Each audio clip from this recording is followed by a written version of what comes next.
Pour au moins 1 million de personnes en Chine, dimanche marquera le début ou la fin d'une carrière.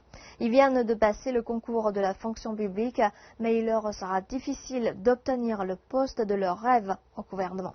Le ratio au candidat offre d'emploi est de 64:1. Par rapport à l'année précédente, 3000 postes de plus sont disponibles pour le concours de la fonction publique de 2015. Et malgré les 11 000 candidatures en moins cette année, l'examen n'en reste pas moins difficile. Ce haut ratio reflète plusieurs problèmes. De nombreux diplômés de l'université n'ont pas de plan de carrière clair et suivent simplement ce que fait la majorité. De nombreux jeunes candidats n'ont pas de réel désir de devenir fonctionnaires et le font principalement pour la stabilité et les bénéfices sociaux.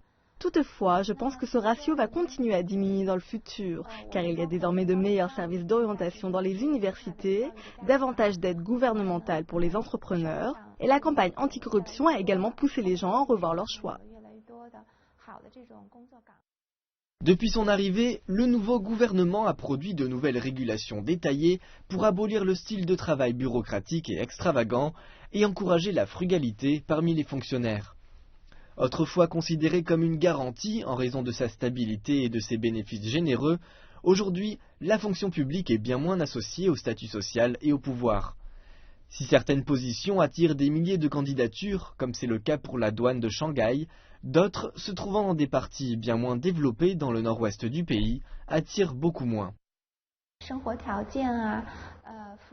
Il y a toujours un grand fossé entre la qualité de vie dans les parties urbaines développées et les zones rurales pauvres de Chine. La fonction publique attire moins dans ces zones-là car les conditions sont plus difficiles. Mais la situation devrait changer graduellement alors que le fossé se réduit grâce à la restructuration économique du pays et à l'attractivité des postes, notamment par rapport aux opportunités de promotion.